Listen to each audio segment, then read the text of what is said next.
Bom dia pessoal, tudo bem? De perto, de longe, minha mãe da Alemanha, Sandra, Bruno, Roger, Rogério, Davi, Jansen, Zeca, todos sejam bem-vindos nessa manhã para mais um culto.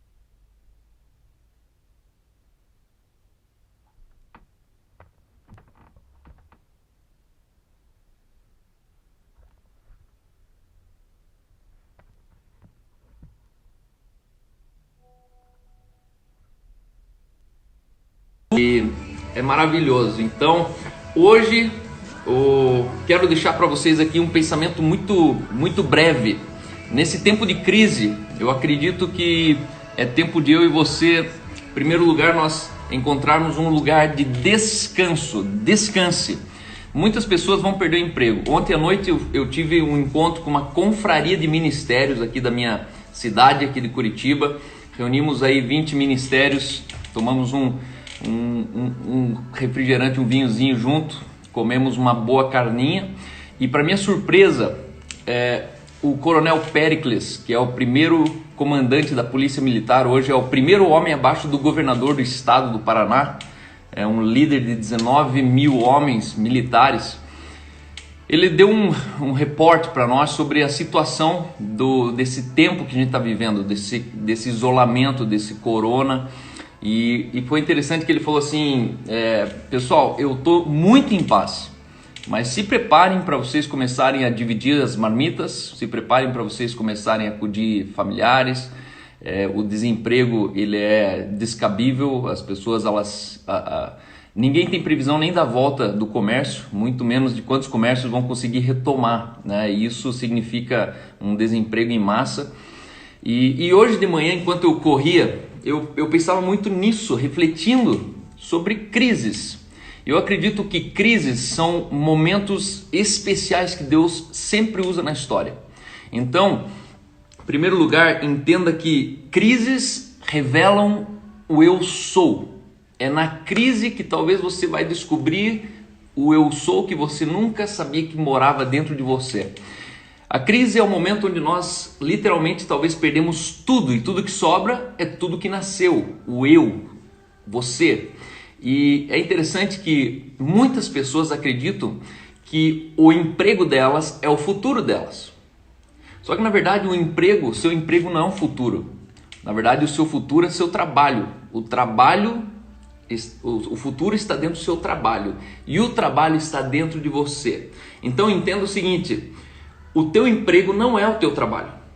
O teu emprego, é possível você perder o emprego, mas é impossível você perder o seu trabalho. Ou seja, o emprego, você precisa entender que o emprego ele é um solo e o teu trabalho é a semente. E Deus criou você com uma semente do trabalho. Você foi criado para frutificar. E a questão é, não interessa aonde, interessa essencialmente quem sou eu, aonde eu estou. Por isso, fique muito em paz. Eu creio que é nesse momento da crise agora que nós vamos descobrir o maior número de milionários depois da crise que já existiu. O mundo ele tem ciclos, né? E desde os anos séculos atrás, peste negra, fome sobre a terra não é uma novidade. Mas eu acredito que o capitalismo e a maneira como o mundo ele se desenvolve, chega um momento que as pessoas elas estão presas, ou seja, o rico consegue ficar mais rápido rico e o pobre cada vez fica mais pobre. Já dizia o poeta, o rico fica mais rico e o pobre mais pobre.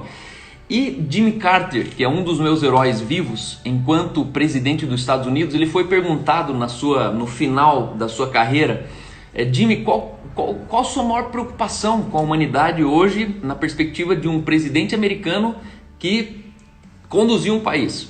E ele falou: a minha grande preocupação é o crescente abismo entre ricos e pobres no mundo. E isso sempre fazem 7 anos que eu dou treinamentos de liderança e eu falo muito sobre essa frase. Faz 7 anos que eu me atento a esse abismo. E o fato é que o abismo era tão grande, tão grande, tão grande que era impossível muitos pobres saírem da margem da pobreza. E eu sinto que essa crise é como se Deus pegasse assim um quebra-cabeça tudo montadinho de 15 mil peças, chegasse e falasse, ó pessoal, vamos começar de novo, e dá uma chacoalhada, e quem nunca teve oportunidade vai passar a ter, e quem estava achando que a oportunidade era para sempre, vai descobrir que nada é para sempre. O seu emprego não é para sempre. Muitos funcionários públicos, muitos CEOs de empresa, o cara estava 20 anos na empresa e ele pensava que o emprego dele era o futuro dele. Ele achava que o emprego dele era a estabilidade dele. Só que entenda que o seu emprego não é seu trabalho. O seu trabalho é sua estabilidade. Por isso a questão é, você pode perder o seu emprego, mas ninguém pode tirar de você o trabalho. Então fica tranquilo, eu quero declarar sobre você paz. Se você receber uma notícia de desligamento da empresa, entenda que Deus ele continua sendo o Senhor e supridor da sua casa. Não temas, não te atemorizes. Há uma promessa que ele diz que o nosso Deus, segundo a riqueza em glória, há de suprir cada uma das nossas necessidades. A promessa não é sobre o seu conforto, a promessa é sobre a sua necessidade.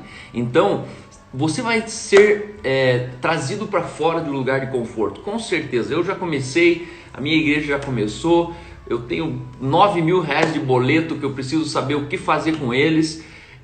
A minha mini fazenda, eu tenho lá 60 animais que todos os dias precisam comer e eu preciso saber o que fazer com aqueles 60 animais, porque a minha mini fazenda, que é um espaço turístico, está simplesmente fechado.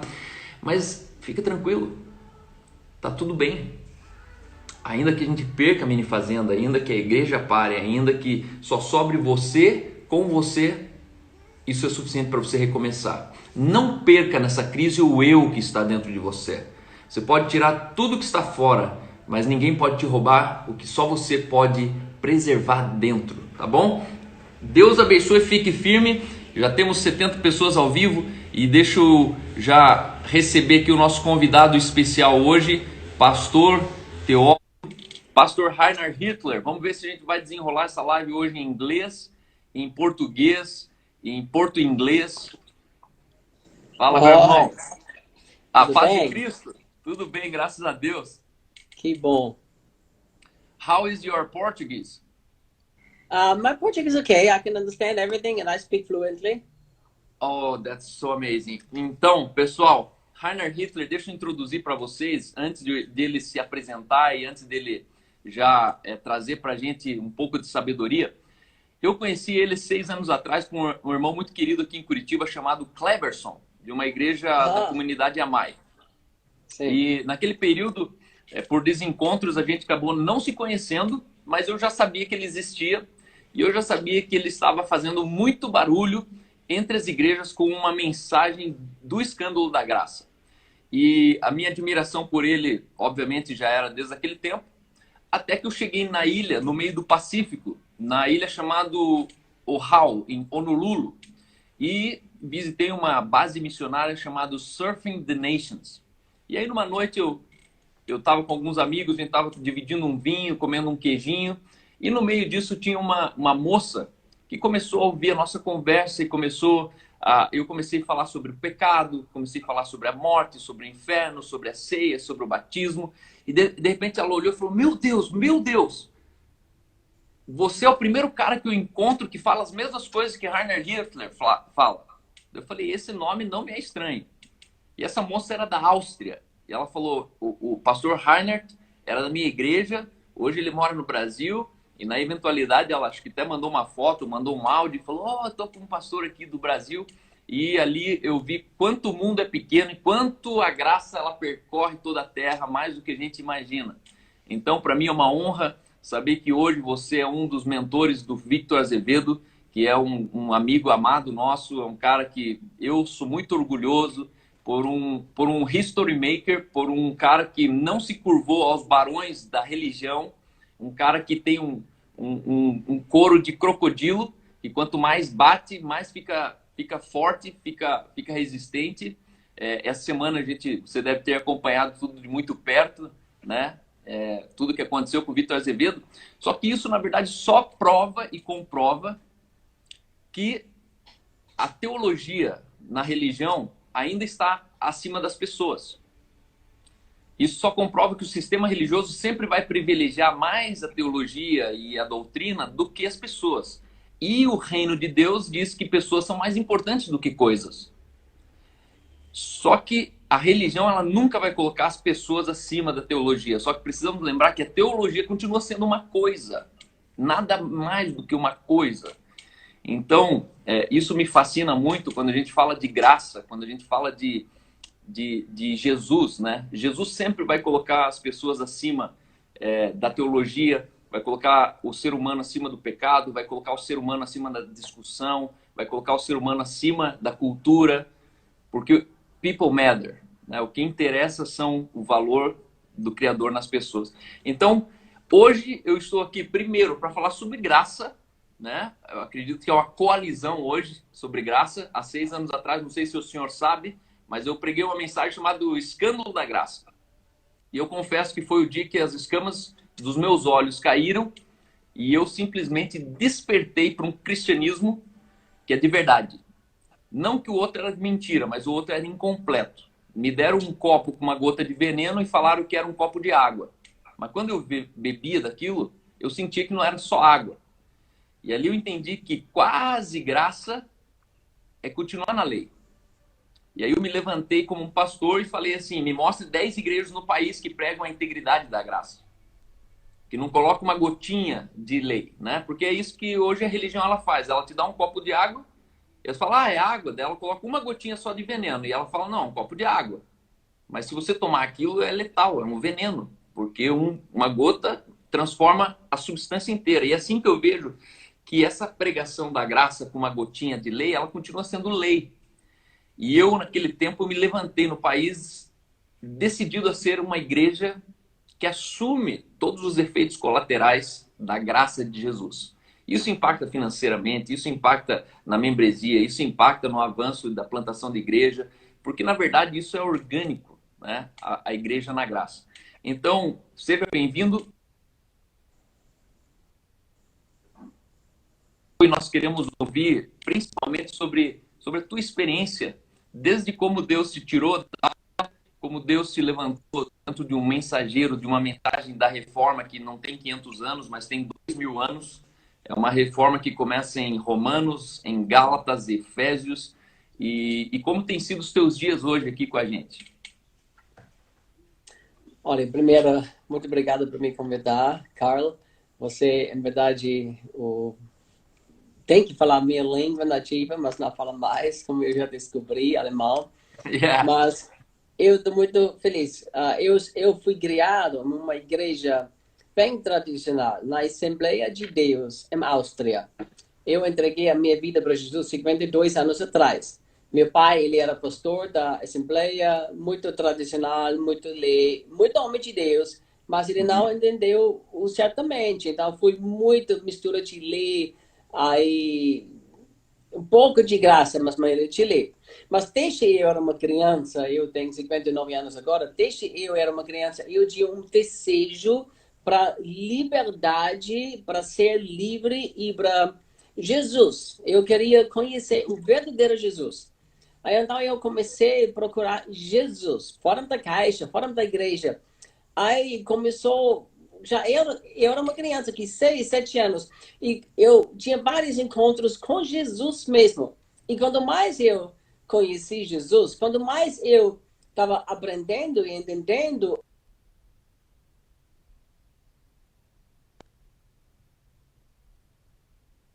de procurar e estudar, aí gastar muito tempo orando, jejuando, não para ganhar alguma coisa com Deus, não para ter uma troca com Deus, mas para conhecer Ele. Então, a minha vida de jejum e oração tem nada a ver com eu quero de que Deus vai me dar alguma coisa porque eu estou jejuando e orando, mas tem tudo a ver com eu quero conhecer Ele.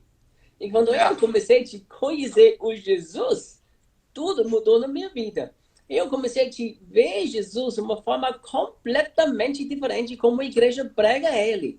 Então, quando você veja como Jesus é totalmente, mas completamente diferente do que a igreja hoje prega. Estou te ouvindo. O problema, assim, olha, um dos maiores problemas hoje, a igreja não conhece Jesus, os pastores não conhecem Jesus. E por que os pastores não conhecem Jesus? Que eles têm que pregar. Eles pregam coisas que eles acham a Bíblia disse. Eles pregam teologia.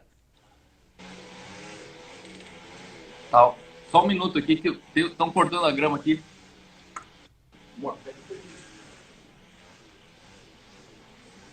Irmão, amigo, ó, tô fazendo minha live aqui. Até meio-dia e meio.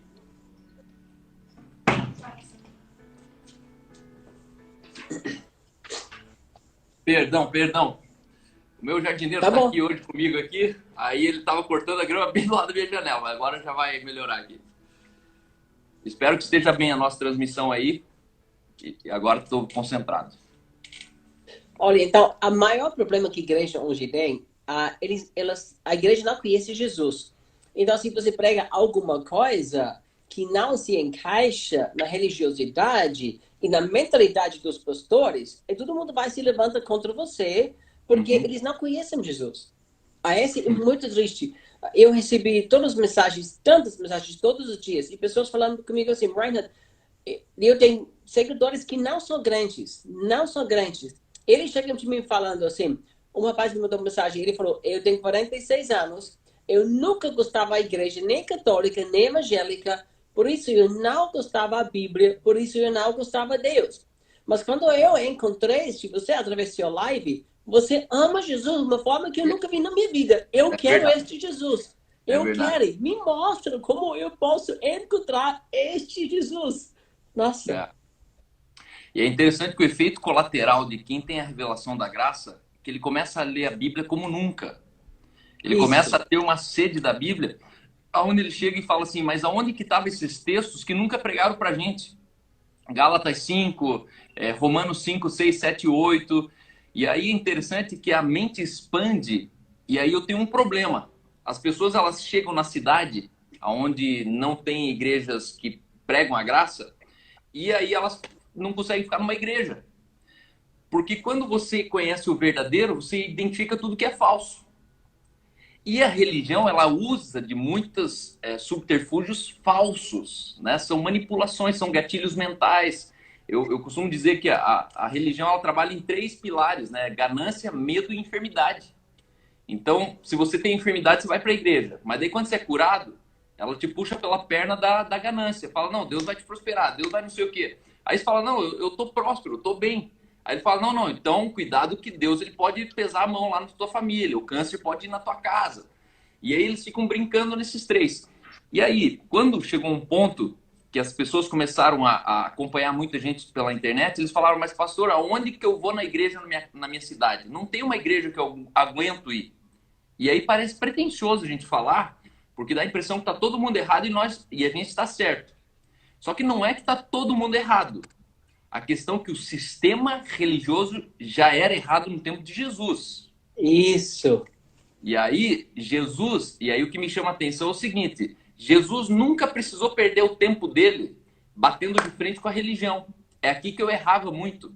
Porque eu tentei salvar a religião, eu tentei redimir a religião, eu tentei ter o espírito do salvador da pátria. Não, eu vou voltar lá no sistema e vou mudar o sistema. Mas nem Jesus fez isso. Jesus veio para o que eram os seus não receberam, ele saiu fora, pegou a paralela marginal e saiu lá na frente. Hoje ele criou o cristianismo que engoliu o judaísmo. E o judaísmo é sistema religioso. Só que o judaísmo é um dos sistemas, né? Fora isso, existem todos os outros sistemas. E eu costumo dizer que religião é a maior força da Terra. É mais forte que a política, é mais forte que a economia, é mais forte do que a ciência, é mais forte que a tecnologia, porque é o único poder que trabalha com os inocentes. A matéria-prima é a inocência. A política é muito suja. Ano passado eu concorri a deputado estadual, só que quando você entra lá, embora a política sendo suja, ela é leal. Então eles avisam que você vai apanhar. Eles avisam que alguém vai tentar te abusar, que alguém vai tentar te manipular, te usar. A religião é o contrário. Ela faz o máximo para você não saber. E aí no final, aquele que você chamava de pai e o colo que você sentava era o teu próprio abusador. O cara que estava usurpando tua casa, usurpando tua finança, usurpando o poder que ele tinha sobre tua família. Aí minha pergunta aqui, pastor, é Me o chama seguinte. Reinhard. Ô, Rainer, então tá bom. Sim. Rainer, minha pergunta é o seguinte. Como você enxerga o futuro dessa igreja da graça? Não é a graça da doutrina, a geração que entendeu a graça. Como é que você sente que vai ser a configuração da igreja do futuro? Como a gente pode se mover para essa igreja? Olha, eu estava na Áustria, estava plantando minha primeira igreja. Foi, acho que mais ou menos 35 anos atrás. Aí eu estava orando e procurando a vontade de Deus. Como eu vou fazer isso? Aí eu me lembro, Deus começou a falar muito comigo sobre o espírito do rei. Aqui é o espírito do rei. E o povo de Israel queria um rei que domina, que controla eles. E Deus falou muito claro, não é a minha vontade. Mas vocês querem, então eu vou te dar. Aí o Samuel, ele ungiu o primeiro rei, foi o Saul. Aí muito interessante, Deus falou para o povo, não vai dar certo. Porque este não que eu quero. Aí que nós temos hoje na igreja? Nós temos o espírito do rei. Há um rei, tá em cima, tem que chamar ele pastor. Aí ele domina o povo.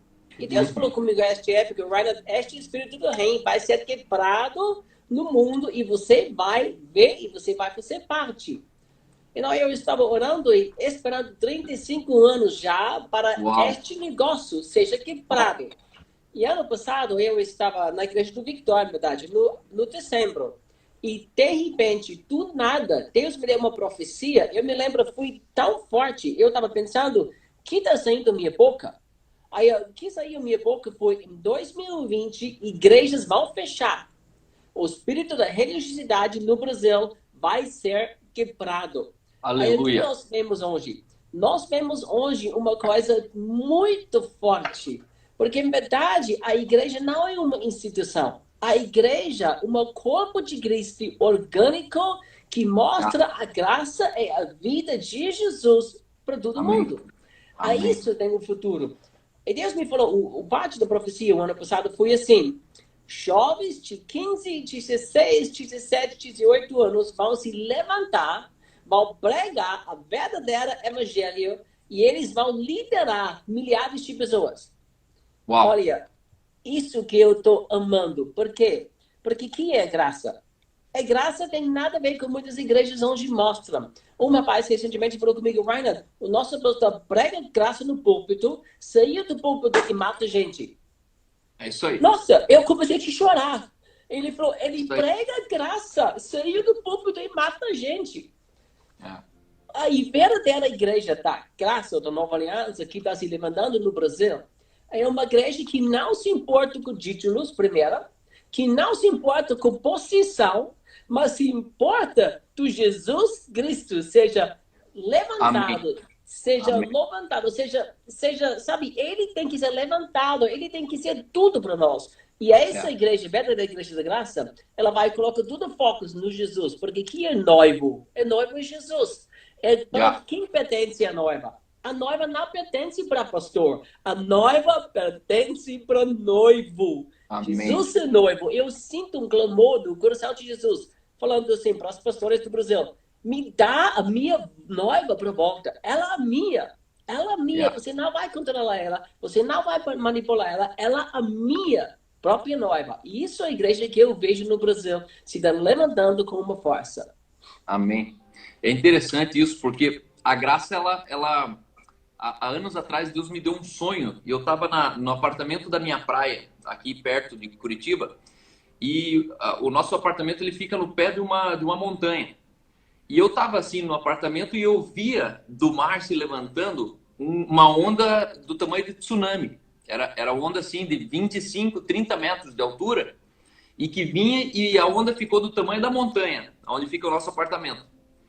E quem estava na onda, eu via assim milhares e milhares de surfistas. E quem estava na onda fazia assim, ó, uau! Was crazy. People, eles estavam overexcited. Era como se fosse a onda dos sonhos. Só que o que me chamou a atenção é que quando eu olhei para a praia, todas as pessoas que estavam na praia corriam como loucas. Elas corriam para a direção da montanha, só que elas sabiam que a água, que a onda ia passar por cima. E aí Deus me deu uma palavra e falou assim, ó, quem vai estar na onda vai estar se regozijando. Quem vai estar fora da onda vai bater o desespero. E Deus falava comigo sobre a graça. Porque a graça, ela tá vindo atropelando. Mas ela tá atropelando o quê? O espírito do anticristo. Tudo aquilo que é contrário ao espírito de Jesus. E eu fico feliz porque há 7 anos atrás, 6 anos atrás, quando eu preguei Escândalo da Graça, a gente fazia uma hashtag de um movimento chamado Reforma Nacional. Porque a gente entendia que a reforma ia começar a partir da igreja, não a partir do Estado, não a partir da política, né? Porque onde há um redimindo, ali Deus é a maioria. Só que hoje a gente precisa redimir a igreja no contexto de obras, né? E aí eu queria saber um pouco de você, o que te fez vir para o Brasil? Né? Você passou por alguns países, você fala inglês, você podia estar morando na América, você podia estar na Europa, a Europa precisa de pessoas como você, mas eu sinto que tem algo muito especial no Brasil. E o que te fez vir para essa nação? Olha, eu sou austríaco, então eu nasci e cresci na Áustria, falo alemão, austríaco. Aí eu me casei 34 anos atrás com uma mulher americana. Aí nós casamos em 86 e plantamos igrejas na Áustria. Aí, minha esposa nunca queria mudar para os Estados Unidos, nunca queria voltar, nunca, nunca, nunca. Mas um dia Deus falou claro para mim, mas tão claro, você tem que mudar para os Estados Unidos. Aí eu não conversei com minha esposa, porque ela falou, claro, eu nunca vou voltar para os Estados Unidos. Eu falei, não, senhor, ela a minha esposa, mas ela a tua filha. Então, pai, fala com a sua filha. Aí, 3 meses depois, ele falou, claro, ela falou, nossa, nós temos que mudar para os Estados Unidos. Eu não sei se você conhece, lá tem um ministério que se chama Morning Star, com Rick Joyner. Aí nós estávamos parte deste ministério há quase 10 anos. Aí eu ministrei em uma igreja no sul do América, no Flórida. Aí o presente de Deus foi forte, milagres e curas. Eu estava no chão chorando. E Deus falou comigo, Reinhard, você lembra quando você me prometeu, você vai fazer tudo que eu vou te pedir. Qualquer preço que você tem que pagar. Eu me lembro, eu era uma criança com 7, 8 anos, talvez.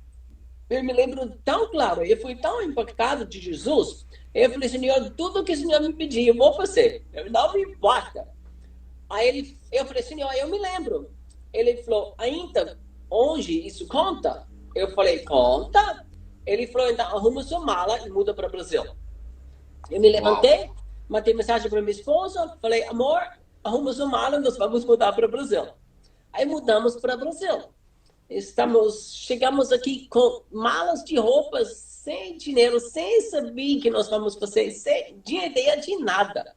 Começamos a abrir orfanatos, igrejas para crianças pobres, ajudamos uma denominação das igrejas, rede das igrejas. Aí, o ano passado, eu estava pensando para mudar para a Europa de novo, porque lá, as maiores portas da minha vida estão se abrindo em Europa. Milhares de pessoas impactadas através do meu ministério lá em Europa. Eu pensei, falei com minha esposa, amor, vamos voltar para a Europa? Eu estava quase já me preparando para voltar. Aí Deus falou comigo de uma forma, Carlos, tão claro.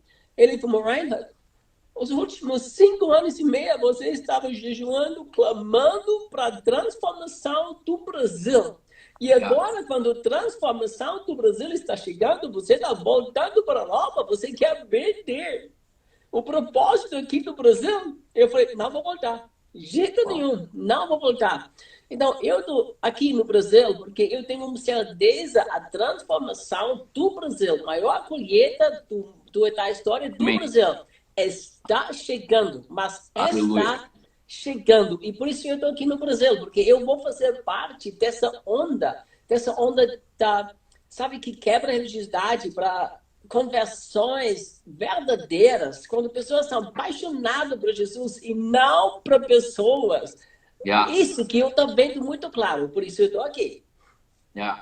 É bem importante isso, porque quando a gente fala da graça, a gente fala de um outro discurso. é uma outra pregação, é um outro, praticamente um outro evangelho, né?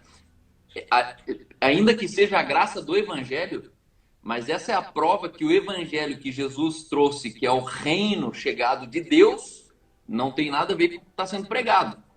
E o que me chama a atenção é que Jesus, ele falou uma vez sobre nascer de novo. E essa uma vez ele falou para um cara que acordou ele 3 horas da manhã enchendo o saco dele, que era um senhor teólogo e estava lá enchendo o saco, e Jesus falou, cara, ó, faz o seguinte, pode nascer de novo. Mas a gente não encontra uma ocorrência pública de Jesus onde ele prega para uma multidão salvação. Não, vocês têm que salvar, tem que salvação, tem que salvação. A cruz não era pregada por Jesus.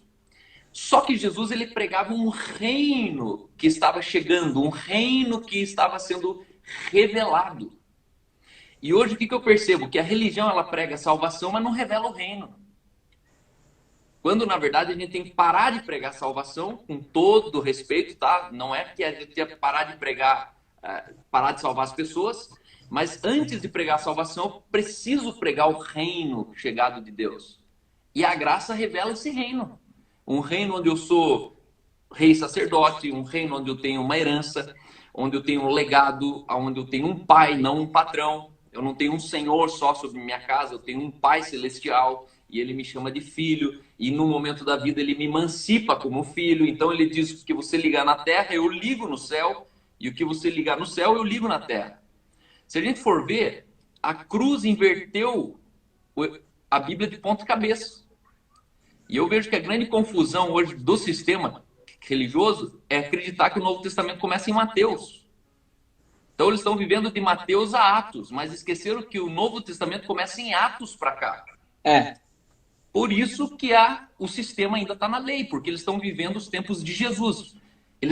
A igreja hoje, ela vive certo no tempo errado. Se ela vivesse exatamente como ela vive hoje, né, o patriarca lá na igreja, a casa de Deus sendo um quadrado, um endereço, seria a igreja perfeita para o tempo antes da cruz.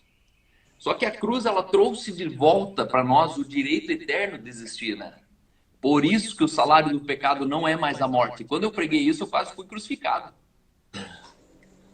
Só que é uma hipocrisia, né? De um lado a gente fala que todo mundo é pecador. Ó, eu sou pecador, você é pecador, você... E aí, do outro lado eu falo, mas o salário do pecado é morte. Então, se você pecar, você morre. E aí, o dia que eu fui pregar, o escândalo da graça, é uma pregação lá no YouTube que está com umas 35 mil visualizações. É a pregação que eu perdi todos os meus amigos. 98% dos meus amigos eu perdi naquele dia. E nessa pregação eu falo que pecado não mata mais. E aí eu falei, hoje eu vou pregar honestamente. É até redundante falar isso, né? Mas é possível pregar não honestamente, né? Quando a gente, na verdade, vai maquiando e não fala o que tem que ser falado. E aí, naquela pregação, eu falei, ó, pessoal, se o salário do pecado é a morte, eu devia estar morto. Porque eu peco. Só que qual que é a certeza que eu peco e estou vivo? Ah, pastor, mas isso aí é morte espiritual. Aí ferrou de vez. Aí a gente é 2 vezes bobo, né? Porque daí eu sou morto fisicamente, mas sou morto espiritualmente. Então qual o sentido da gente estar aqui orando? Qual o sentido? Então é a igreja esquizofrênica que transformou as pessoas numa bipolaridade. Assim, quem sou eu? É o mal, o fruto do conhecimento do mal dentro delas. Por isso que elas vivem tentando discernir o certo e errado, o bem e o mal. Porque a árvore do conhecimento do bem e do mal não foi só Adão conhecer o mal. Porque a árvore não era do conhecimento do mal. A árvore era o conhecimento do bem e do mal. Ou seja, esse é o câncer da religião. Que ela vive tentando comparar o bem e o mal. Ó, é o bem e o mal. Só que ele acredita que está dando a gente o bem e o mal. Ele não acredita que se a gente está em Cristo é uma nova criação. Ou seja, a gente é uma coisa nova criada. Eu era uma coisa, agora sou completamente outra. Eu tenho uma nova natureza. Não creem que tem nova natureza. Eles não creem que a gente, se morreu com Cristo, a gente ressuscitou com Ele. Então, se Ele é perfeito, eu sou perfeito. Se ele tem glória, eu tenho glória. E quando a gente fala que a gente é Cristo sobre a terra, que a mesma glória, que a mesma estatura, que a mesma perfeição, que o mesmo conhecimento, que a mesma autoridade de Cristo está sobre cada um de nós, as pessoas chamam a gente de arrogante.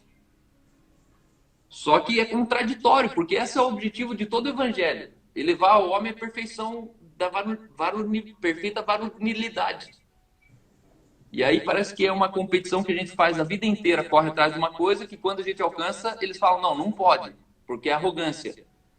Mas como que eu posso ser Jesus e arrogante no mesmo dia? Se Jesus não tinha arrogância? Não tem como. Então, se tem um caminho que é seguro eu não ser arrogante, é eu ser igual a Jesus. Não, mas quem que é você para ser igual a Jesus? Ué, eu sou só o nascido do Espírito. Onde Jesus falou, até o menor no reino do Espírito vai ser maior do que o nascido de mulher, de carne. Então, é fascinante.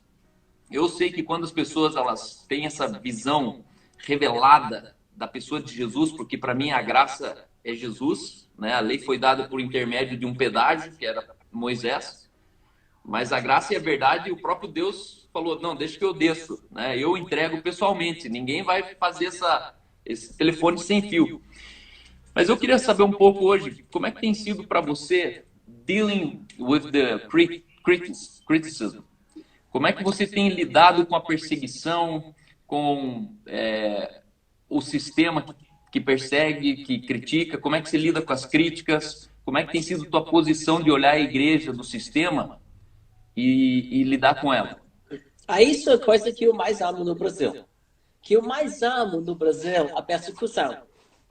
Por quê? Porque Jesus falou, não sei como falar em português, mas em inglês Jesus falou, woe unto you if all men speak good of you. Então, cuidado se todos os homens falam bem de você. E sabe, quando todo mundo fala bem de mim, oh, Ryan, você é profeta de Deus, você é homem de Deus, eu me preocupo. Falei, alguma coisa está errada. Se todo mundo me ama, alguma coisa está errada. Então, olha, o que foi a primeira profecia que Paulo recebeu? Eu vou mostrar a ele quando ele tem que sofrer para meu nome. Então, olha para a história da igreja. Sempre as pessoas que pregaram Jesus, é só Jesus. Ele é suficiente. Só ele. Sempre foram perseguidas. Então, para mim, a persecução é uma coisa linda, uma coisa incrível, uma coisa que eu pessoalmente amo, mas eu mesmo amo. Eu me alegro quando as pessoas falam tão mal sobre mim. Nossa, uma coisa dentro de mim explode da alegria. Sabe por quê? Porque para mim é muito, muito claro. Se um país é tão religioso como o Brasil, se um país foi tão abusado espiritualmente como o Brasil, e se você prega o Jesus só ele e a nova aliança, você vai ter a persecução. Então, se eu quero, eu posso ter uma vida sem persecução nenhuma. Eu prego que as igrejas gostam, é uma igreja que todo mundo, a maioria das igrejas ama, mas eu tenho uma clareza, sabe? A clareza, para mim, é muito profundo. Um dia, eu não vou prestar conta da minha vida. Nenhum pastor, nenhum supervisor, nenhum fundador da igreja. Eu chego antes do meu Senhor, meu noivo, se chama Jesus. Eu vou prestar conta da minha vida, só para Ele. Para ninguém, só para Ele. E por isso, eu vou fazer o que Ele me chamou para fazer. Eu sou uma profeta para o Brasil, que se levantou e que fala a verdadeira evangelho. Eu fui parte de um rede da igreja. Aí uma das razões, por eu não posso fazer mais parte deste rede da igreja, não posso, foi assim. Eles falaram comigo e mandaram uma carta, na verdade, na carta estava escrita. Você tem que aceitar do que a nova aliança começou quando Jesus chegou na Terra. Eu falei, nunca vou aceitar. Nunca. A nova aliança não chegou depois da crucificação. Depois ele foi crucificado e ressuscitado. E esse é o problema que a igreja hoje tem. Muito. Eles pegam tudo que Jesus falava. Tudo. E falaram, essa é a verdade. Jesus falou isso. Sabe o que eu sempre falo? Jesus também falou, se você peca por causa da sua mão, corta a sua mão direita. Corta. Todo mundo ainda tem 2 mãos. Então, ninguém obedece a Jesus, mas usa Jesus para defender as coisas que eles querem crer. Doido, Carlos. Completamente doido. Nova aliança começou depois da vida de Jesus na Terra. Só depois.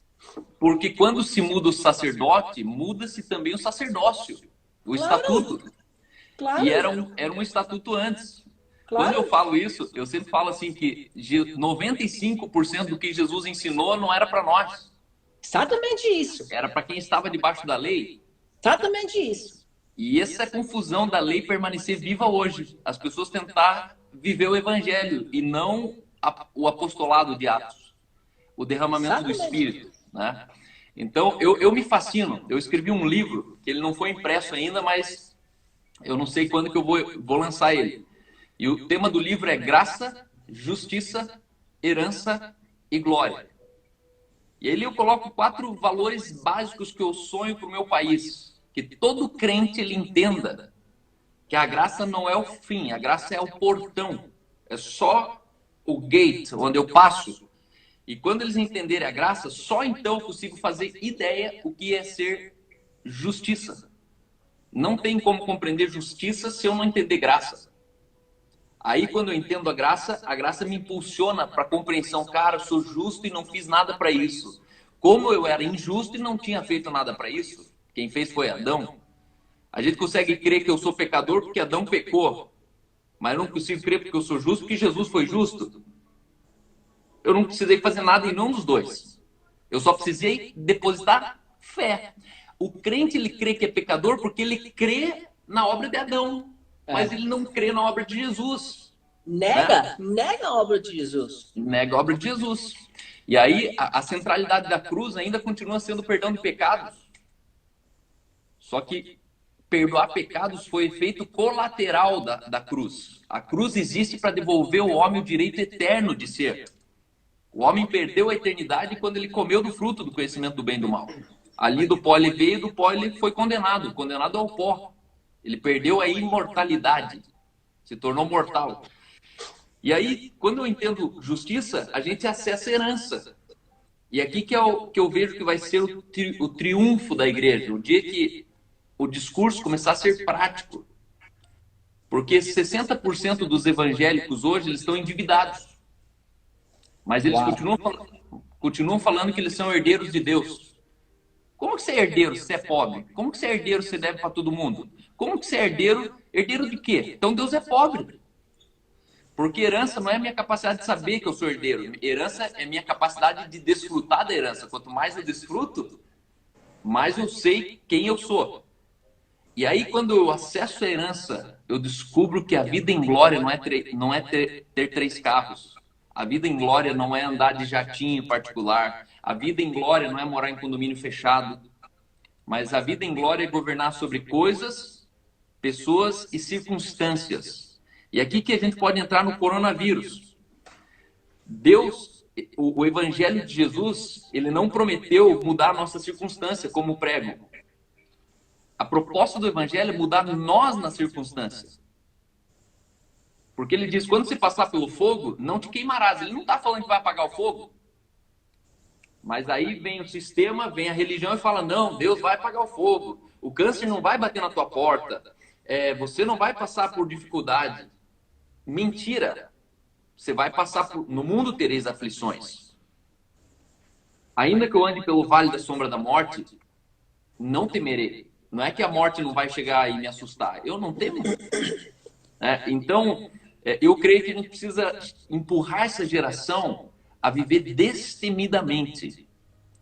Ainda que o coronavírus entre em mim, falte ar, mas quem é Senhor sobre a minha casa e sobre a minha vida é Jesus. Então, se eu morrer é lucro, se eu viver é Cristo. A gente perdeu a glória da morte. Existe glória na morte. E a religião, ela não conta. Ela não tem glória na morte. A morte é lamentável. Só que a Bíblia diz, não, é melhor onde há luto do que onde há festa. Por quê? Porque é o paradoxo do evangelho. No luto, a gente está mais consciente de quem realmente a gente é e quem o Criador é em nós. Jesus, ele falou, aquele que crê em mim, ainda que morra, ele é vivo. E quem não crê, ainda que está vivo, ele está morto. Então, existem 2 tipos de vida, existem 2 tipos de morte. Então, eu sou muito fascinado com isso. E eu tenho um sonho. Deixa eu contar para você um sonho. Eu queria que você falasse mais, tá? Mas eu estou aproveitando aqui porque eu não tive a oportunidade pessoalmente de te conhecer, tomar um café ainda. Mas eu acredito que está chegando o tempo onde nós precisamos levantar um concílio sobre a graça de Jesus. E meu sonho é fazer uma conferência chamada No Filter, onde a gente vai reunir 100 homens do país, entrar numa sala, fechar a porta e desligar todas as câmeras, todos os celulares, todos os gravadores. E a gente vai eleger 10, 11 homens ali e falar: agora pregue sem filtro, fale o que você realmente crê. Você pode falar. Aqui você pode falar. E eu entendo que a gente precisa começar a alinhar uma nação de uma geração que a gente vai discipulá-la. Que a gente vai ter uma zona de segurança sem o fariseu, sem o cão, sem o porco na sala. Jesus, ele falou: não dê aos cães o que é sagrado, nem dê pérola aos porcos. Ele não estava falando do injusto, do ímpio, ele estava falando dos irmãos na fé, Claro. que vão usar a sua melhor pérola, como tentaram fazer comigo, como fizeram com o Vitor semana passada. Eles pegam o melhor de você e te destroem com o melhor que você tem. Porque quando o Vitor falou que Deus não se reduz à Bíblia, ele é muito maior do que isso, que a Bíblia é uma fração, que a Bíblia é a palavra, não é a palavra de Deus no completo, tem muito mais ainda. Deus fala por você, fala por mim. Eu creio que minhas palavras são versículos bíblicos, porque o espírito da palavra está dentro de mim. Então o que eu falo tem que ser bíblico. Se não tem, que eu não devia estar falando. Então essa falsa modéstia, não, a Bíblia é a palavra de Deus. Se está lá se não está lá é do homem. Não, mas o homem é espiritual. O espírito da palavra está em mim, né? A palavra é espírito e vida. E aí eu creio que a gente precisa começar a se fortalecer numa zona de segurança. Porque eu tenho minha convicção sobre o inferno. Eu tenho minha convicção sobre o batismo. E eu sei que quando eu prego, o religioso, o porco na sala, ele tenta me destruir. Mas existe uma geração que vai falar assim: cara, eu sempre pensei isso. Um dia eu cheguei para minha tia. Minha tia tem quase 90 anos. E meu avô introduziu o evangelho no Brasil em 1927, vindo da Alemanha como missionário. Ele fez parte de 1% dos primeiros cristãos do Brasil. Hoje a gente é 80 milhões de pessoas, ele era o primeiro por cento dessa estatística. E o dia que eu falei para minha tia que para mim não fazia sentido o batismo na água, a minha tia olhou para mim, me deu a mão e falou: até que enfim encontrei alguém que me entendeu. Só que ela batizava a vida inteira na água. E aí eu tenho minhas ressalvas sobre batismo na água, mesmo que eu continue batizando. Se alguém pedir, quer que eu batize? É bom para good for you. Então vamos lá, eu te batizo. Só que a gente continua batizando na água porque a gente não entendeu quem nós somos. Quando Jesus chega para João e fala assim: João, me batize, João dá um pulo para trás. Não, Jesus, você não. Mas João, que era o pai do batismo, João que tinha o batismo para remissão de pecados, por que ele estranhou que o batismo não cabia para Jesus? Então, como que eu preciso me batizar para que o velho homem morra, se eu entendo que eu sou a posição de Cristo? Eu estou livre do pecado, e o pecado não sai pelo batismo. O pecado saiu quando Jesus morreu, ressuscitou e desceu sobre nós o Espírito. Deus justificou consigo mesmo o mundo. O mundo está salvo. A questão é que só tem salvação quem recebe. Então, salvação não é uma coisa que vai acontecer, é uma coisa que já é sobre as pessoas. Por isso que ela é um conhecimento, que as pessoas precisam tomar o conhecimento da salvação, e aí tudo muda.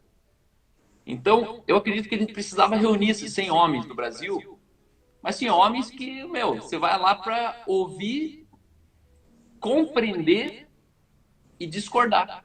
Porque lá é permitido discordar. Ninguém precisa concordar. Só que eu sou parte de uma geração que descobriu que compreender não é concordar. E a gente precisa pregar isso, onde todo mundo pensa igual, alguém está pensando pouco. Por isso que eu creio que a graça, ela harmoniza as diferenças. A graça é a capacidade de a gente entender que, assim como as estrelas, uma pessoa carrega uma glória maior que a outra. Só que eu preciso entender que eu sou da constelação dela, mesmo que a minha glória seja menor, mesmo que a minha compreensão da graça, da justiça, da herança seja reduzida. Porque cada um caminha segundo a medida de entendimento. Então, eu queria já te estender esse convite e te convidar para isso. Eu creio que é uma força-tarefa que a gente precisa fazer. Uma coisa muito bruta, simples, sabe? Ir para uma chácara, para um sítio, onde é proibido alguém acessar a internet e transmitir alguma coisa e gravar alguma coisa. Nada vai ficar gravado, mas todo mundo sai dali para os quatro cantos do Brasil e sabe do que está falando e pensando. Porque normalmente eu sinto falta de um ambiente onde eu posso só ser eu. E alguém chega e fala, ó, Cal, isso que você falou é legal, mas isso aqui, cara, não tem nada a ver. Poxa, se o Harnett falou que isso não tem nada a ver, cara, ele não tá resistindo ao que eu creio, ele está me edificando num conhecimento. Né? E eu creio que é chegado esse tempo, porque tá uma bagunça. A nossa nação virou de ponta cabeça. E eu estou feliz com isso. Porque a igreja de Jesus, nem as portas do inferno vão resisti-la. Ela vai bem, obrigado. Não existe um lugar no mundo que ela está fraca ou falindo. As pessoas falam assim, Cal, você veio da Europa agora, porque meus pais moram lá, eu estava num sabático de um ano. E aí, ontem mesmo o coronel perguntou, e como é que... As pessoas sempre falam que a igreja da Europa está morrendo. Daí eu falei, qual igreja? Que isso? Aqui no Brasil, a informação de missionários que voltam fala, cara, a igreja está morrendo, as igrejas estão virando... As igrejas estão virando club, está virando restaurante. E aí eu falo, não, essa igreja tem que morrer mesmo. É o sistema do Vaticano, é o sistema luterano. Eu mesmo fui num velório do meu... o sogro do meu irmão, da minha irmã, faleceu. Quem fez o velório foi uma pastora lésbica da igreja luterana alemã. Essa igreja está com os dias contados. Não é uma igreja, é uma instituição. Instituição. Só que popularmente chamam de igreja, né? E aí eu sempre digo, as pessoas enxergam o mundo exterior a partir do mundo interior que elas foram construídas.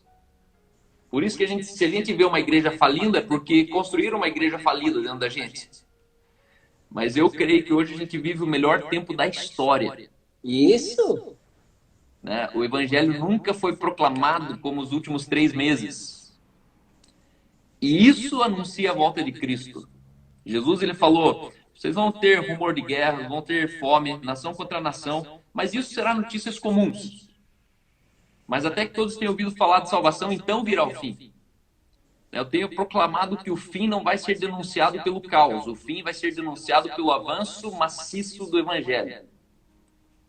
Agora conta pra gente um pouco aqui a tua experiência pastoral.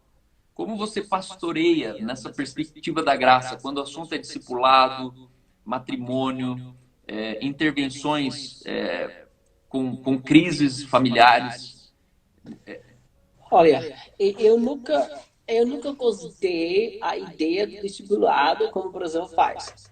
É verdade, como outros países fazem. Eu nunca gostei, eu odeio, até hoje, eu odeio. Eu odeio. Por quê? Porque como nós fazemos discipulado? Eu vou fazer você o meu discípulo. Significa que eu estou acima, você está embaixo, e você faz o que eu te falar, você tem que fazer. Então, se o problema tem que ser o matrimônio, então eu vou te falar como você fazer. Nunca gostei e sempre odeio até hoje. Então, o que eu faço? Eu não faço discípulos, eu tenho filhos espirituais que Deus me deu. Aí, quando eu estava pastoreando a igreja local, 20 anos, eu sempre fiz a mesma coisa.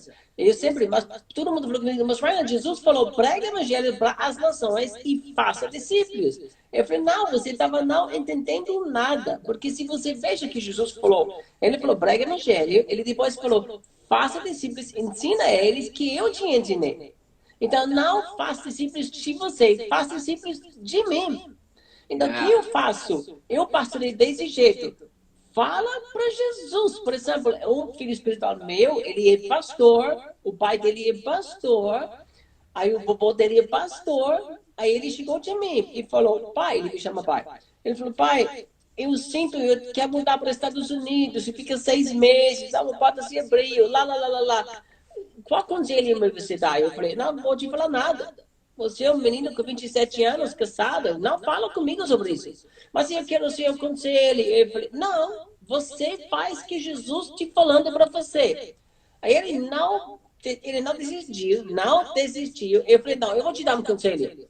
Entra no seu quarto, fecha a boca, fecha a porta e fala com Jesus. Só isso. E depois você vai sair e fala, uai, Jesus falou tem que mudar, ou não tem que mudar. E faz. E eu vou te ajudar para cumprir o que Jesus falou para você fazer. Olha aqui a nova aliança.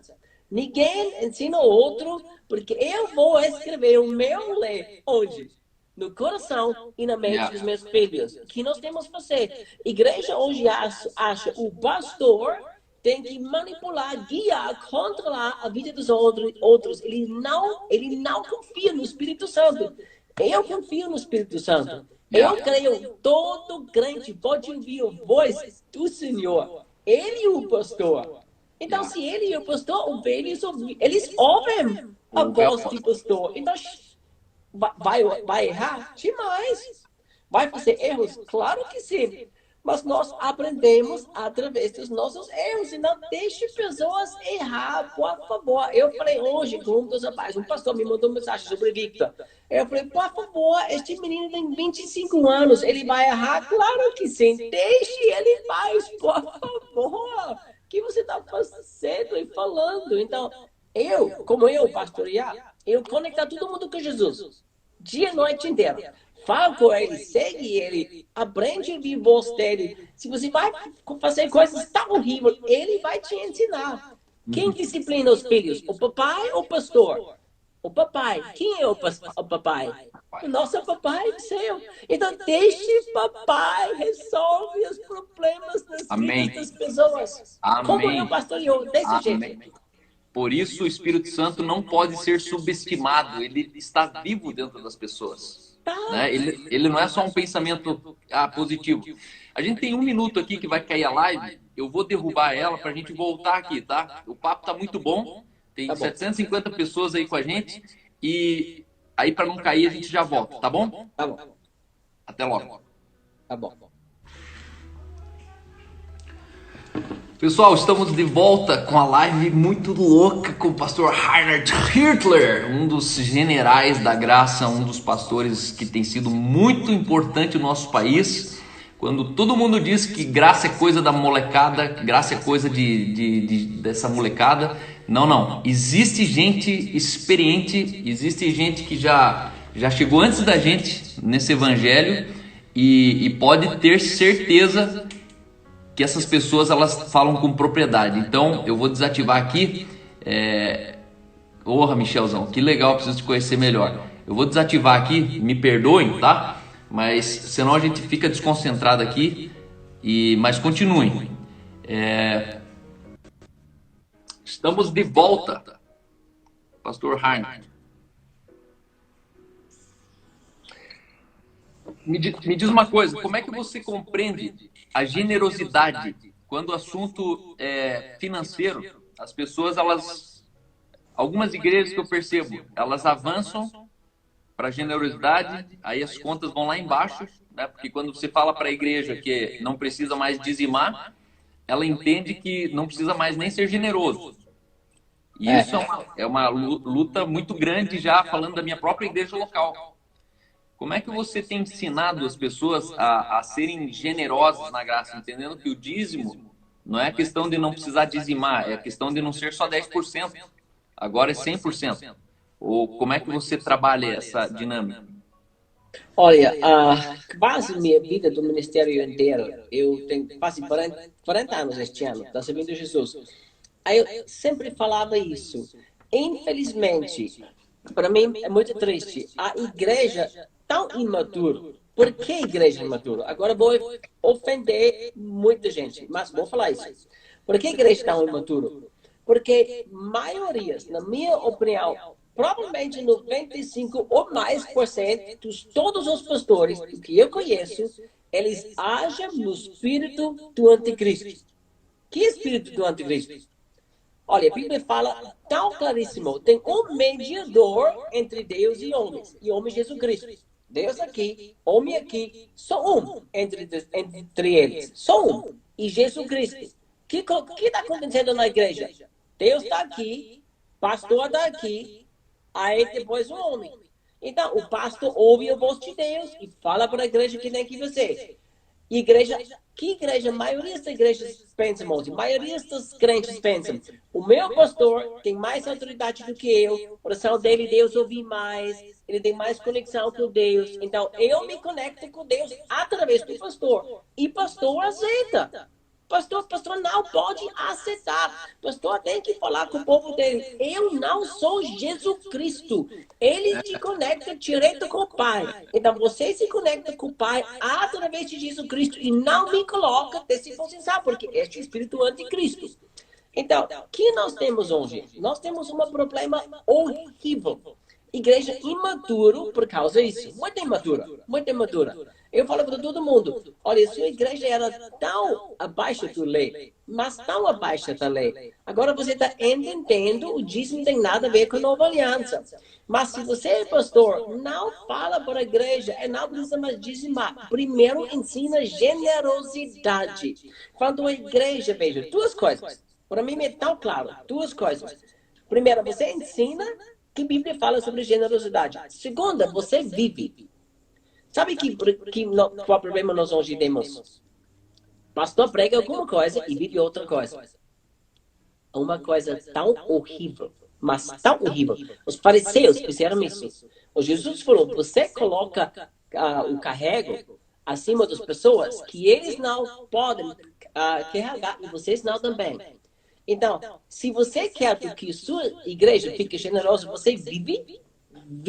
A minha esposa e eu, nós temos um álbum, antes nós saímos aqui da terra e vamos para Jesus, entregamos todos os anos 99% do que tudo que nós recebemos e vivemos com 1%. Este é o álbum da minha esposa e eu. E nós somos radicalmente generosos. Nós cuidamos dos 200 crianças aqui no Brasil. Eu vendi mais do que 100 mil livros. Nunca tirei um centavo. Nunca vou tirar. Entrego todas para crianças pobres. Então, a minha esposa, 34 anos atrás, quando nós casamos, nós decidimos, nós vamos fazer o povo mais louco, generoso que existe no mundo. Então, eu vivo. Na minha igreja nunca tinha problema. Nunca. Eu estava envolvido em uma igreja na Inglaterra.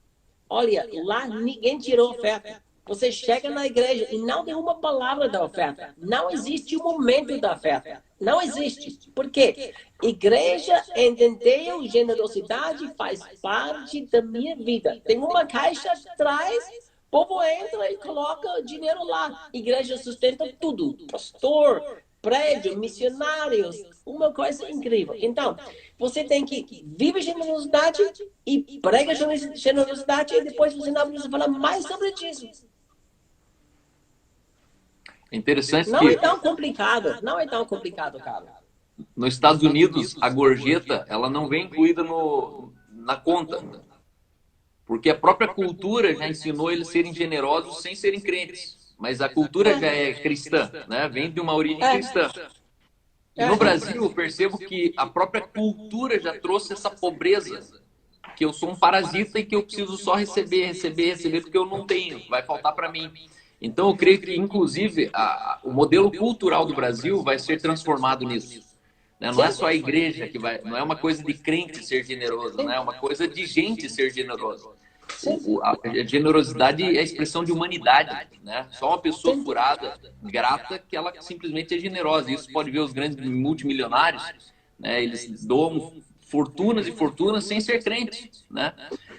Como é que você entende os movimentos sociais do Brasil no envio missionário, aquela história assim de vamos enviar pro Nepal, casalzinho com a mochilinha nas costas para morrer por Jesus? Você acredita que na nova aliança, depois de Cristo, o envio missionário ele foi impactado? Ele sofreu mudanças? Porque a gente tem muitas pessoas aqui que eles têm um dilema. Será que eu continuo trabalhando ou será que eu vou ser missionário? Olha, eu acho que a regra não existe. Olha, o próprio apóstolo Paulo, na minha opinião, um dos maiores apóstolos depois de Jesus Cristo, que é nosso grande apóstolo, ele tinha épocas na própria vida quando ele trabalhava. Então, qual é o problema? Hoje nós temos um negócio muito feio na igreja, principalmente no Brasil. Deixa eu me falar alguma coisa, Carla. Eu amo o Brasil com todo o meu coração. Eu moro aqui porque eu escolhi o meu. Então, eu amo o Brasil, mas eu aprendi alguma coisa na minha vida. Eu morava já em 3 continentes. Então, eu amo, eu aceito qualquer cultura para onde Deus me manda. E para onde eu chego. Eu viajei mais do que 70 países do mundo. Então, qualquer cultura eu aceito, eu abraço. Mas se a cultura do país é contra a cultura do reino de Deus, eu rejeito. Aqui é o problema hoje nós temos no Brasil. A igreja em geral, eu entendo, mas a igreja em geral não abraça a cultura do reino e não rejeita os partes da cultura brasileira que são exatamente contra a cultura do reino de Deus. Então, qual é parte da cultura do Brasil? Eu estou aqui para receber, eu sou vítima. Eu sou vítima do governo, vítima dos meus pais, vítima do meu pastor, vítima de tudo. Então, eu estou aqui para receber, me dá. Essa cultura brasileira, mas exatamente contra a cultura do reino. Então, se você quebra essa cultura e mostra, nós vivemos uma outra cultura, uma cultura do reino de Deus, que missionário vai fazer? Primeiro, todos nós somos missionários. Todos de nós, entendeu? Este negócio do eu sou pastor é doido. Eu plantei 7 igrejas na Áustria. Eu nunca ordenei nenhuma pessoa do pastor. Eu nunca, na minha vida, coloquei óleo acima de uma cabeça e falei, agora você é pastor. É uma coisa doida. Que deu os ministérios para a igreja? Jesus foi para o céu e ele deu profetas, apóstolos, evangelistas, mestres e pastores para a igreja que nós fazemos. Homem pega outro homem, coloca ele no seminário, ensina eles coisas tradicionais que são doidas, tem nada a ver com o evangelho da graça, nada a ver com a nova aliança, e ele coloca ele no pulcão, coloca óleo na cabeça e fala, agora você é pastor. É doido. Agora você é missionário. Eu vou te enviar para lá e você vai morrer lá. Olha, sabe que eu acredito sobre missionário? Jesus vai te chamar, Jesus vai falar, Jesus vai abrir portas. Você segue Jesus e faz o que você tem que fazer. Pronto. Como eu vivo a minha vida há 40 anos. Jesus falou comigo, vai para o Brasil. Eu falei, tá bom. Eu não tinha salário prometido, eu não tinha trabalho, eu não tinha nada. Eu tinha roupas na mala e minha esposa e fé no meu coração do que ele me cuida. E pronto. Amém. Não é complicado, Carla. A vida cristã não é complicada. Amém. É fantástico, né? Porque não é ganhar as pessoas para Jesus, é só desenvolver Jesus para as pessoas, né? Quando a gente quer ganhar as pessoas para Jesus, a gente sempre tenta levar elas de um lugar para algum outro lugar, né? A gente tenta manipular elas. Ó, você tem que vir aqui, você tem que ir lá, você tem que estar comigo. Só que quando você devolve Jesus para a pessoa não precisa sair de onde ela está. No sentido assim, ela tem o bairro dela, ela tem o trabalho dela, só que Jesus entrou na história dela, né? E eu fico chocado, porque a salvação ela é uma coisa tão linda, que uma vez que você trouxe salvação para essa pessoa, você vai ser parte do casamento dela, porque quem ela vai casar dependeu desse dia. Você vai ser parte da finança dela, porque a maneira como ela vai desenvolver finanças é por causa daquele dia. Você vai ser parte e no final é constrangedor, porque a pessoa olha e fala, cara, se não fosse você na minha vida, eu não sei o que seria de mim. Né? A maneira, tem pessoas que por causa da salvação, isso vai impactar na relação dela decidir ter filho ou não. Então, é um toque celestial que muda toda a vida do ser humano, né? E isso é fantástico. Como é que você tem entendido esse tempo de Covid, né? Esse tempo de pandemia? Você acredita que isso vai muito longe, vai perto, Deus está nisso, a igreja está respondendo bem? Quais são as suas impressões sobre esse momento? Olha, eu não me lembrei, mas em abril de 2019, eu liberei uma profecia em Polônia. Eu estava em Polônia, eu liberei uma profecia sobre a Europa. Eu profetizei tudo o que está acontecendo agora. Eu não me lembrei.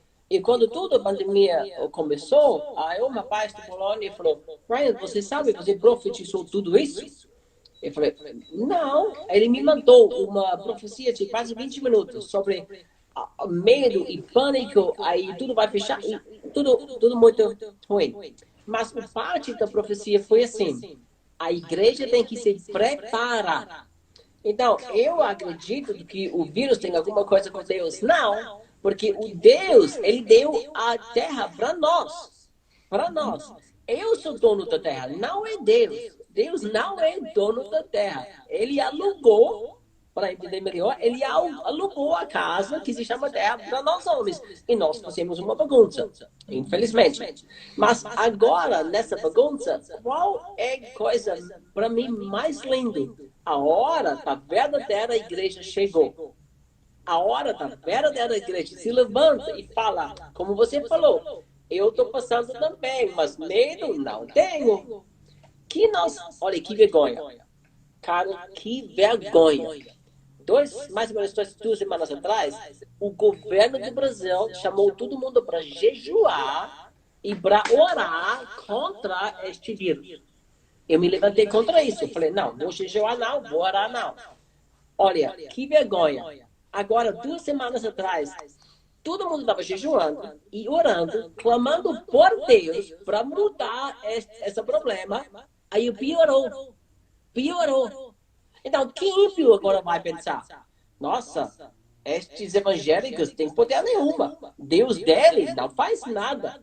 E agora você coloca uma imagem de Deus tão ruim para todo mundo. Por quê? Porque nós não entendemos como orar. Nós não sabemos nada como Deus é.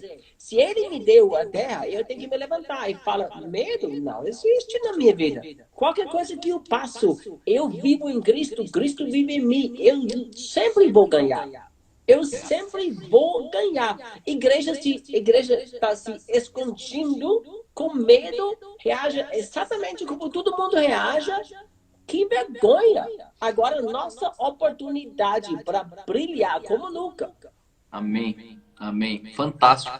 É no caos que ele se revela, né? É na fraqueza que eu sou fraco, é na pobreza que eu sou rico. É os paradoxos do reino de Deus, né? É na pandemia que a gente é saudável, é imunizado. E é interessante, né? Porque o crente ele ainda continua achando que é pouca gente orando. Então, se tiver todo mundo orando, a gente muda, a gente manipula Deus, né? É como se Deus ele só funcionasse se todo mundo orasse. Porque o mais absurdo disso é que, na verdade, o governo ele convocou o jejum e oração manipulado por meia dúzia de pastores que mandaram uma carta lá pedindo para ele fazer isso. Né? Então, doido! É pior, é mais louco ainda, né? Mas tudo bem. Que vergonha! Mas sabe, quando crise econômica chegou no Brasil, mais ou menos 5 ou 6 anos atrás, porque eu profetizei a crise econômica, eu profetizei a crise da igreja, eu profetizei em 2014.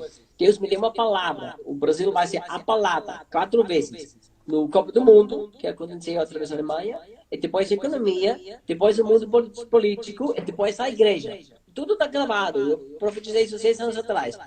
E quando Deus começou a cumprir tudo isso, ou quando tudo se cumpriu, vamos fazer o seguinte, aí eu estava tão feliz. Eu me lembro, pastores me falaram, mas Reinhard, a minha igreja perdeu agora o prédio, nós não temos dinheiro, muita gente perdeu o trabalho, como você pode ser tão feliz? Eu falei assim, sabe por que eu estou tão feliz? Porque agora na crise econômica, mostra quem crê que quem crê que, se você crê, seu pai te cuida, você não tem medo da crise econômica. Mas se você tem certeza, só seu emprego te cuida, agora você vai ter muito problema. Então tem que mudar que você crê. Não fala mal da crise, fala mal da crença no seu próprio coração. Exato, exatamente. O que você entende sobre a igreja do futuro? Você consegue visualizar ela se configurando de uma maneira prática? Porque eu acredito que é o seguinte, as pessoas da graça, a compreensão da graça, ela não pode tornar a gente um vagabundo. Que aconteceu com a minha população aqui. Quando eu preguei graça, eu levantei uma geração de vagabundo. Que são pastores que, na verdade, eles são filósofos. Eles sabem tudo que está errado na igreja, mas não fazem nada pela igreja. Ou seja, eles sabem muito de diagnóstico, mas pouco de solução. Eu tenho dificuldade com essa pessoa. Porque eu sou um cara totalmente orientado por realização. Você pode entender do que você quiser, esse é o problema do mundo, né? Se o mundo dependesse dos filósofos, a gente tava ferrado. Só que quem é classe no mundo que mais sabe das coisas? É o filósofo. E aí a graça, a gente tende a ter um sinédrio de especialistas. Escutei esses dias um pastor muito querido aqui, chamado Caio Fábio, e confesso que uma hora foi legal, por uma hora eu ouvi ele. Só que no final ele terminou e mandou todo mundo embora. Eu falei, ué, mas todos esses problemas da igreja eu já sabia. Isso aí eu já via. Isso aí, o diagnóstico é claro. Só que chega uma hora que, tá bom, e o que a gente faz agora? Né? Eu costumo dizer que muitos pastores da graça, eles pensam certo e agem errado. Porque agora eu não vou sentar debaixo de uma bananeira aqui, colocar um cara com um computador no colo e ficar respondendo pergunta para o Brasil inteiro. Não. A gente precisa estruturar famílias, a gente precisa crer em casamentos, a gente precisa estabelecer justiça social, paz e alegria no Espírito Santo no bairro. E como que você enxerga em passos práticos, né? A plantação de igreja? Se ela volta para casa, como era no princípio, se a gente vai reforçar as casas, se a gente vai ter o templo e as casas, se o templo vai ser mais minimalista, se as mega igrejas vão implodir. Você consegue perceber alguma coisa assim? Olha, eu percebo as megas igrejas que são focalizadas em um homem só e para o próprio reino da igreja, o pastor vai cair. Vai cair para mim é uma coisa muito clara, eu percebo muito claro isso. Que nós temos agora entender que eu vejo no futuro. E vejo uma coisa simples e clara, alguma coisa que me chocou. Eu li um estudo sobre abuso sexual e abuso espiritual. Aí eles descobriram que as sintomas na alma da pessoa do abuso espiritual são quase as mesmas do que do abuso sexual. Então, imagina isso, cara. Abuso sexual destrói a pessoa, destrói a alma, mata a alma. Então, o que é abuso sexual? Abuso sexual é muito simples. A sexualidade é uma coisa boa que Deus me deu. Eu estou 34 anos casado, sexualidade é uma coisa linda. Mas abuso sexual, eu uso outras pessoas, manipulo outras pessoas para o meu prazer. Para o meu prazer, ainda que a sexualidade é uma coisa boa. Esse é abuso espiritual, sexual. Que é abuso espiritual? Deus me deu uma visão. Deus me deu uma visão, plantar uma igreja, plantar uma rede de igreja, qualquer coisa. Agora, eu preciso de pessoas para cumprir este propósito de Deus. Se eu vou usar pessoas para cumprir meu propósito, isto é abuso espiritual. Mas espera aí, Rainer, você precisa de pessoas. Não. Meu papel não é procurar pessoas para construir que eu tenho que construir. Isso é não. Mas Deus conecta as pessoas. Hoje, nós temos, acho que 30 funcionários. Orfanato, creche e todo mundo. No começo, eu falei assim, nunca vou procurar nenhuma pessoa. Nunca. Porque tem pessoas que têm propósito para trabalhar com nossos órfãos. E Deus vai me conectar com essas pessoas. Eu tenho uma fé simples que funciona. Amém. Então, eu nunca procurei ninguém. E Deus me conectou com as melhores pessoas no Brasil, de uma maneira doida e louca, incrível. Então, como eu vejo a igreja? Deus conecta. Ele conecta as pessoas. E qual é a estrutura? A estrutura tem que ser orgânica. Como? Por exemplo, eu sei que eu sou. Muitos pastores, eles não sabem o que eles são. Eles têm insegurança incrível. Você não pode desconcordar com eles. Eu sempre falo assim, você está livre para desconcordar comigo. Você pode falar comigo, Ryan, que você prega doido. Eu falei, obrigado, muito obrigado. Todo mundo pode desconcordar comigo. Discordar comigo. Porque eu estou seguro com quem eu sou. Então, primeiro, a igreja nunca vai ser liderada por líderes inseguros. Este negócio vai terminar. Segundo, pessoas vão ser conectadas como um corpo. Não tem mais competição. Competição vai completamente vai ser destruído. Deus vai conectar pessoas e eles são conectados porque eles sabem, nós temos um propósito juntos. E juntos eles vão cumprir o propósito. Nós vamos para a rua. Por exemplo, Se Deus me conecta com uma pessoa que tem um encargo muito, muito grande para as crianças no bairro pobre, aí ele chega agora para mim, eu sou pastor, que eu não gosto deste negócio, mas vamos imaginar, eu sou pastor, e essa pessoa chega de mim e fala, Rainer, Deus falou muito comigo, nós temos que começar uma obra no bairro das crianças pobres, sabe o que eu vou falar? Eu fiz isso na minha igreja, eu falei, uai, Deus não falou nada comigo, ele falou com você, então faz, vem para lá, traz a alegria de Deus, traz a salvação, traz Jesus lá, porque Ele te falou, mas quem eu sou? Você é filho de Deus, você é homem, você é mulher de Deus, você tem a DNA de Jesus, e tudo vai acontecer naturalmente, e outro chega com outra visão, outro chega, então, o corpo de Cristo tem que ser orgânico, onde todo mundo cumprir, que Ele tem que cumprir, não que o pastor fala tem que cumprir, aqui. O meu dedo, aqui, a minha cabeça, aqui, minha nariz tem um propósito. Os orelhas tem outro propósito. E todo o parte do corpo cumprem que eles têm que cumprir. Pronto. Então é fácil. Deixe o povo ficar livre. Uhum. Amém, amém. Quais foram os dois momentos mais doloridos, painful, da tua vida, assim? Dois ápices da tua vida que você lembra, assim, que você nunca mais foi o mesmo?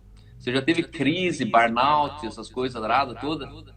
Sim. O primeiro meu abuso sexual, quando eu era uma criança. Era uma criança e eu sofri abuso sexual durante 2 anos. Foi muito, muito doloroso e destruí muito na minha vida. Destruí muito, muito, muito, muito. Aí o segundo, quando eu fui rejeitado do meu próprio pai, que era pastor, e eu era pastor junto com ele. Nós dois estávamos andando juntos na mesma igreja, éramos pastores juntos. Aí Deus falou comigo com uma voz audível, falando, Rainer, você tem que ir para lá, muda para outra cidade e plantou uma igreja. Falei com meu pai falou, não é assim, você não ouviu a voz de Deus, você ouviu a voz do diabo, porque você vai ser o pastor, vai ser a minha igreja, vai ser a minha obra, você vai ser presidente da Assembleia de Deus no país, e você não pode ir embora. Aí eu falei, uai, tem que obedecer a Deus. Eu fui embora, eu fui rejeitado do meu pai e da minha mãe. Foi mais doloroso. Como é que ficou essa relação depois? Olha, eu falei, Senhor, eu vou obedecer, Senhor, mais do que qualquer pessoa no mundo. Se todo mundo me ajeita, todo mundo me ajeita. Eu deixei na mão de Deus, aí acho que foram 5, 6 anos depois, através da minha esposa, o meu pai está apaixonado por ela, e através dela, o relacionamento foi restaurado. Demorou 6 anos, e hoje, meu pai e eu temos um relacionamento muito, muito, muito bom. Isso me lembra muito eu, com 18 anos, eu sou o 7º filho de 7 filhos, sou o último. E entre eu e meu pai tinha 48 anos de diferença e eu cheguei nesse dia com meu pai. O dia que eu confrontei o evangelho dele e falei, pai, um evangelho que não é suficiente para manter os teus filhos nos caminhos do Senhor não é evangelho. E aí eu vi o resultado do evangelho dele nos meus irmãos. E eu me lembro como esse dia me emancipou como homem. Foi uma dor, né? Foi porque meu pai era muito apocalíptico. Então, no ano 2000, Jesus ia voltar na virada do milênio. Isso estava já certo para ele. Então, meu irmão mais velho não foi fazer faculdade, minhas irmãs só andavam de saia comprida com lenço na cabeça, não depilava nada, não tinha televisão em casa, não tinha internet, não tinha nada. Só que eu nasci na geração da televisão e da internet. Então, meu primeiro contato com a internet foi com 18 anos. Quando o cara pediu meu e-mail, na verdade ele pediu minha rede social, meu Facebook, e eu dei meu e-mail para ele, não sabia qual era a diferença das coisas. E então eu percebo que, na verdade, é importante esse momento na vida, né? Porque hoje eu sou pastor do meu pai, sou pastor da minha casa, hoje minha casa ela anda em redenção, meus 6 irmãos estão nos caminhos do Senhor. E eu vejo assim que meu pai errando, ele acertou, né? Porque tudo que ele fazia era dentro da intensidade do que ele realmente cria. Então ele ensinou a gente a crer. A gente é 9 pessoas na família, nenhum histórico de depressão, nenhum histórico de homossexualidade, nenhum histórico de alcoolismo, droga. Por quê? Porque meu pai simplesmente, ele com toda a fé, ele cria. E meu pai, ele acertou em uma coisa, que ele, por amor a Jesus, ele perdeu a sua vida. E aí ele achou a vida, né? A gente foi criado num ambiente com mais de 8 mil pessoas passaram pela minha casa. A gente era uma casa de recuperação de drogados. E quando eu tinha 4 anos, meu pai começou a pegar as pessoas da rua, morando dentro da nossa casa, sempre uma comunidade de 50 pessoas. E aí tinha o aidético, o sifilítico, canceroso, a lésbica, homossexual, o negro, o branco. E a gente cresceu vivendo de doações, nesse contexto que você bem falou, né? Onde meu pai sustentou 8 mil pessoas com uma aposentadoria de R$ 1.500 que ele ganhava aqui na época, né? E Deus fez coisas lindas, maravilhosas. Eu cresci na lei, fui especialista, fui ordenado ao ministério na lei, mas chegou um dia que com 28 anos eu descobri quão pecador eu era sem ter pecado. Eu nunca fui ex nada, nunca deu tempo. Minha primeira namorada é minha esposa. O dia que eu transei com ela foi depois do culto, que a gente saiu de lá e foi no hotel e nem sabia como é que funcionava direito. Minha vida sempre foi muito de verdade. Eu nunca fumei nada, nunca bebi nada, porque eu sabia já o tanto de gente que fez isso e perdeu tempo e dinheiro. Então, foi uma questão de inteligência. Só com 28 anos, eu entendi que pecado não é fazer tudo errado, como a igreja. A igreja fala tanto de pecado que ela nem sabe o que é isso. Porque para a igreja ainda, pecado é o errado que você fez. Só que graça é entender que o pecado é o certo que você não faz. Quem sabe o bem que deve saber não faz, peca. Então a gente não peca pelo errado que a gente está fazendo, a gente peca pelo certo que a gente está deixando de fazer. Pelo certo que essa voz no teu ouvido fala, sai da igreja do teu pai e vai para outro lugar. E aí você escuta o pai e fala, não, preciso honrar minha autoridade, preciso honrar meu líder, né?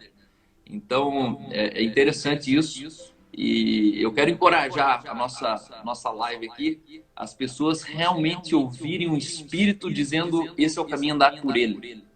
Né? O Espírito, ele foi colocado com uma missão muito clara, nos conduzir em toda a verdade. Eu creio em uma vida desprovida de mentira, uma vida onde não há engano, onde não há sombra de dúvida, porque tudo que não procede de fé é pecado, e dúvida é pecado. E é inadmissível um crente andar com dúvida, porque se você tem dúvida, você precisa ajustar sua fé.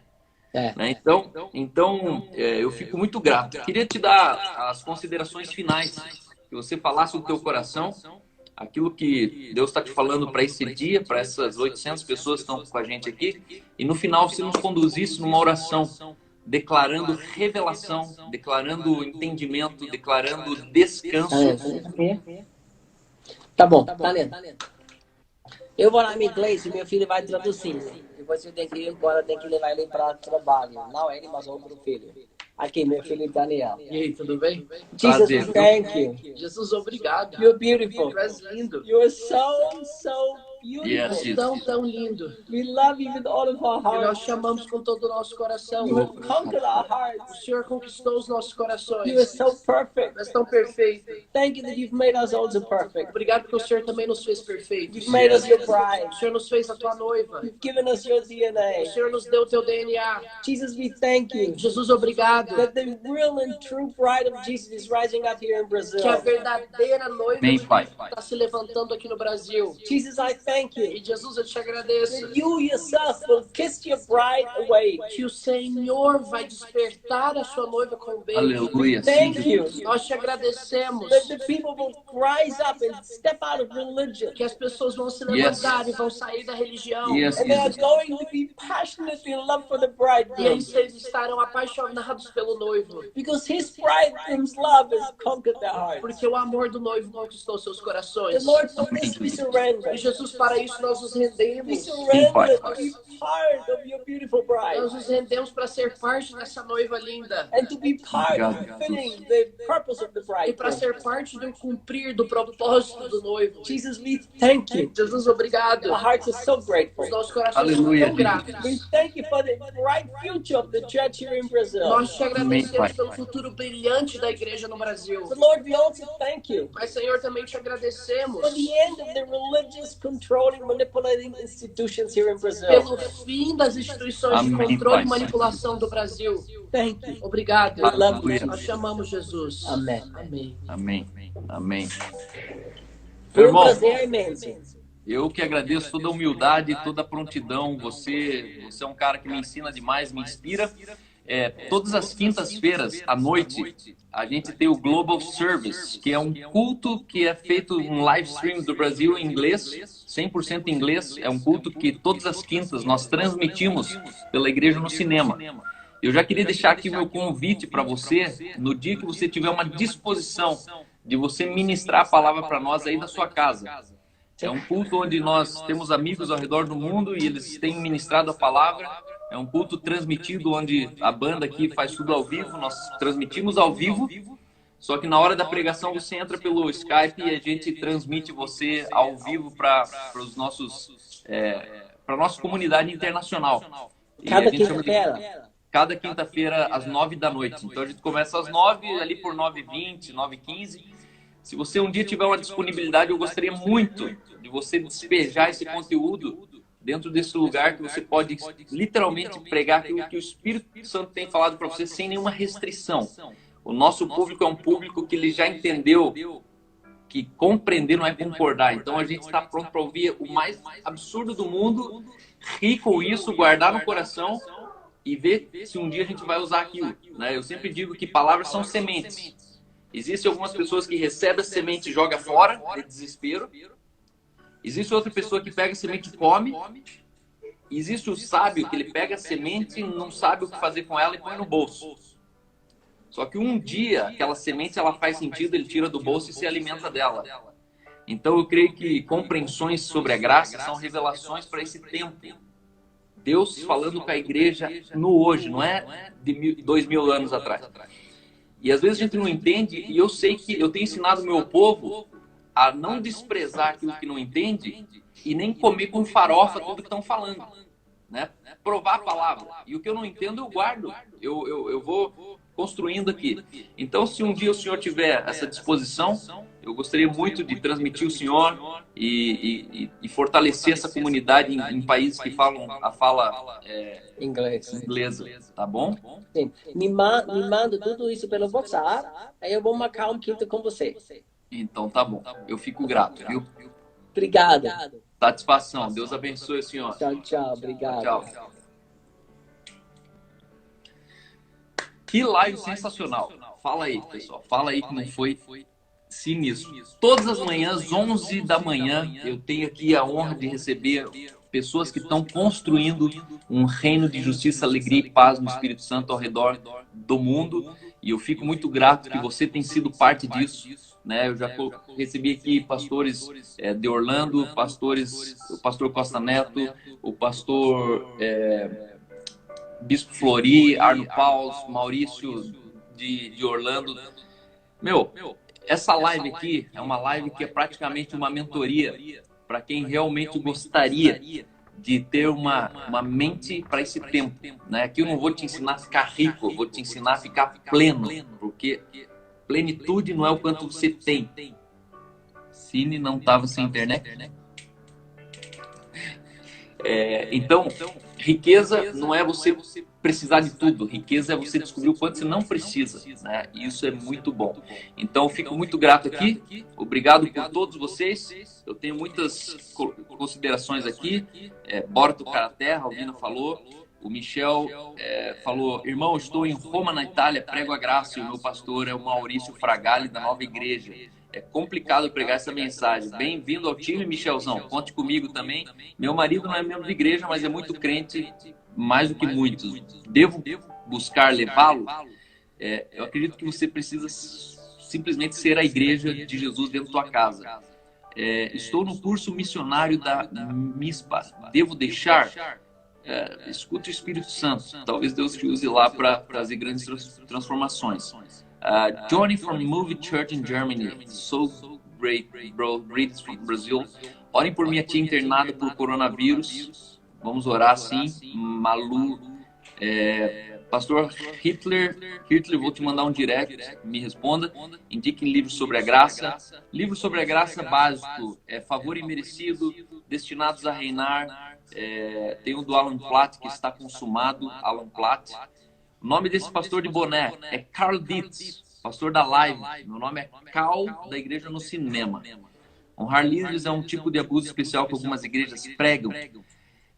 Pode ser sim, porque isso é um gatilho mental. A Bíblia diz, preferi-vos em honra uns aos outros. A Bíblia não manda a gente honrar só os nossos líderes. A Bíblia manda a gente honrar qualquer semelhante. Então, se você honrar os líderes, você corre o risco de você desprezar as pessoas que não são líderes. Se você entender que você deve honrar o teu próximo, você nunca vai desonrar um líder. Triste este seu comentário pejorativo sobre o presidente impedir oração pelo Brasil. Que bom. Então, infelizmente, cada um tem a sua opinião e é isso aí. Sou da Igreja do Amor. Pessoal, então, Deus abençoe vocês. Fiquem com Jesus. Fiz a live já com o Vitor Azevedo. Amo muito ele. Estamos fortalecendo ele nesse momento de dificuldade. E fica firme, tá bom? A graça é uma pessoa, a graça é uma revolução, a graça é Jesus e muito obrigado, tá bom? Deus abençoe vocês, segue a gente lá, coloca teu print, marque a gente